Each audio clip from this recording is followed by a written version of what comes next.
दो खूबसूरत हसीनाएं जिनको जेल से बाहर आए हुए भी कुछ ही दिन हुए थे कि वो एक युवक के साथ ओयो होटल में मिलने की डिमांड रखती हैं और उस युवक को बुलाया जाता है। लेकिन जब दोनों ही उससे ओयो होटल में मिलने के लिए पहुंचती हैं तो वहां पर कुछ ऐसी घटना हो जाती है कि जिसके बाद उस युवक की जान चली जाती है। लेकिन हैरान करने वाली बात ये थी, क्या पुलिस आती है, उस लाश को उठाकर पोस्टमार्टम के लिए भेजती है और पोस्टमार्टम में यह आता है कि इसकी हत्या नहीं की गई है बल्कि इस शख्स की खुद मौत हुई है। लेकिन उन दोनों लड़कियों ने, उन दोनों खूबसूरत हसीनाओं ने जिस प्लानिंग के तहत ये कहानी को लिखा था, जो कहानी को अंजाम दिया था, जिस वजह से वो सुनने के बाद हर कोई हैरान था। पुलिस प्रशासन, पुलिस के आला अधिकारियों के पसीने तक छूट जाते हैं। तो चलते हैं और जानते हैं ये पूरी कहानी। मेरा नाम माज है। तो आज की जो घटना है वो दिल्ली के गाजियाबाद के सफदरजंग थाने की है।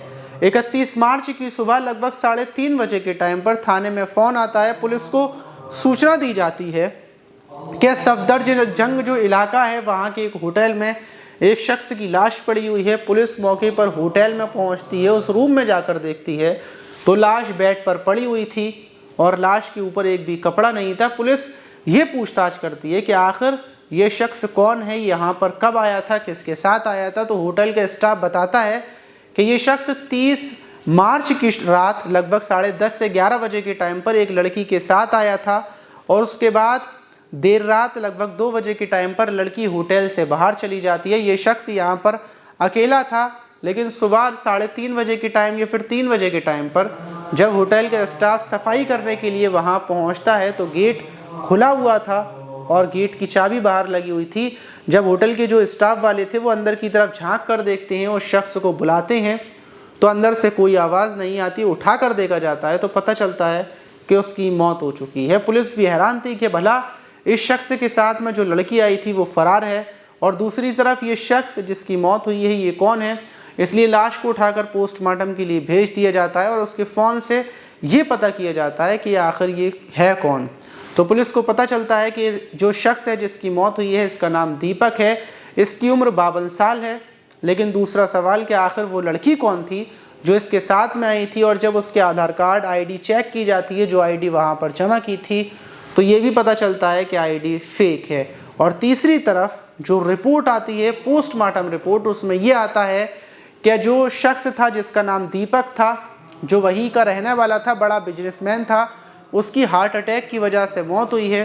पुलिस को लगता नहीं है कि वो हार्ट अटैक की वजह से मौत है, क्योंकि दीपक की लाश के पास पुलिस को एक नोट मिला था और उस नोट में लिखा हुआ था, क्या आप बहुत अच्छे इंसान हैं, आपको मारने का कोई इरादा नहीं था, लेकिन मुझे बहुत ज़्यादा ज़रूरत थी, इसलिए आई एम रियली सॉरी, मुझे माफ़ कर देना। अब पुलिस को पक्का यकीन था कि जो लड़की थी वही हत्या कर गई है और शायद उसने ही ऐसी कोई चीज़ दी है जिसकी वजह से दिल का दौरा पड़ा है।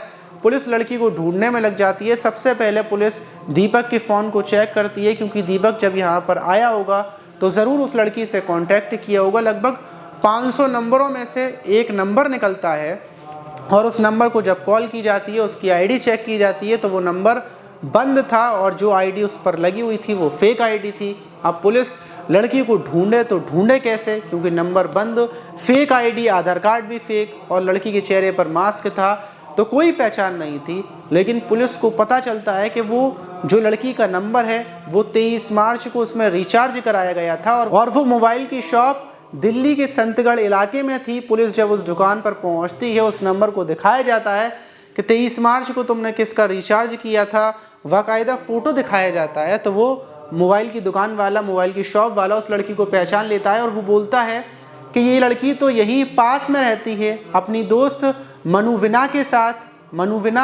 मनुविना एक लड़की है जो अपने बॉयफ्रेंड के साथ लिव इन में रहती है और उसी की ये दोस्त है। पुलिस जब उस रूम में पहुंचती है तो ना ही मनुविना मिलती है और ना ही वो लड़की मिलती है जिसका नाम अंजलि था।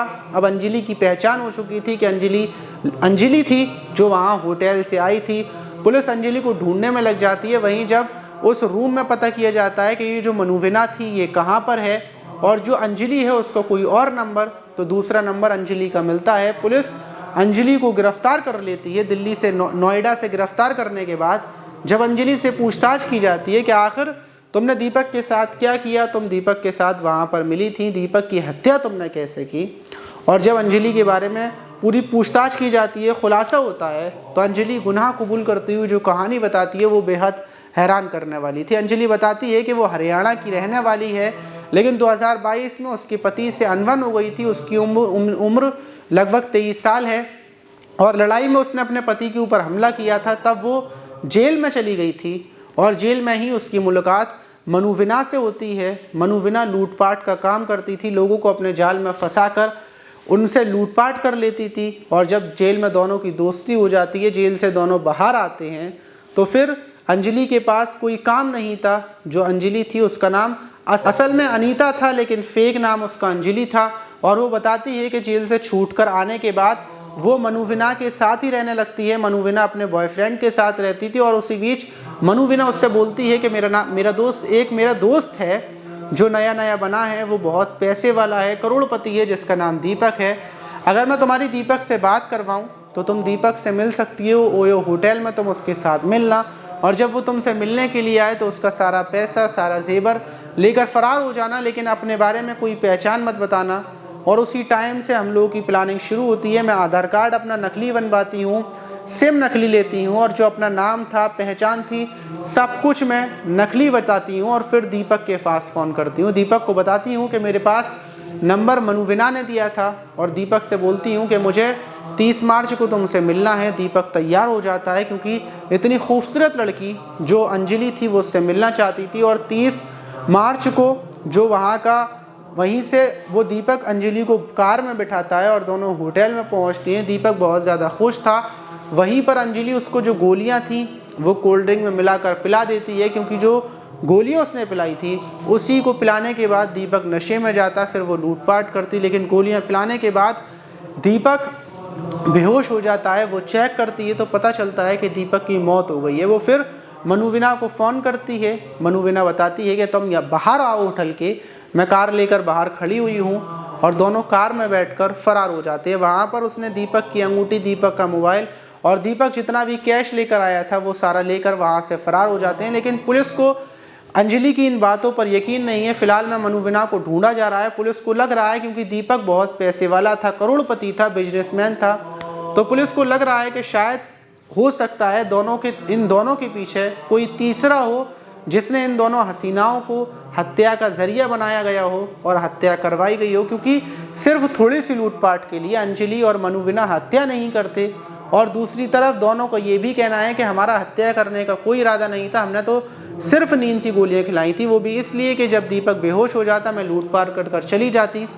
फिलहाल में पुलिस छानबीन कर रही है, लेकिन जहाँ तक माना जा रहा है तो उन दोनों का लूटपाट का इरादा था। दीपक की मौत हो गई, लेकिन दीपक भी सिर्फ लालच में अंजलि के साथ गया था। दीपक भी शादीशुदा था। लेकिन आप इस घटना पर क्या बोलना चाहिए कमेंट बॉक्स में ज़रूर बताइएगा। मिलते हैं किसी और वीडियो में।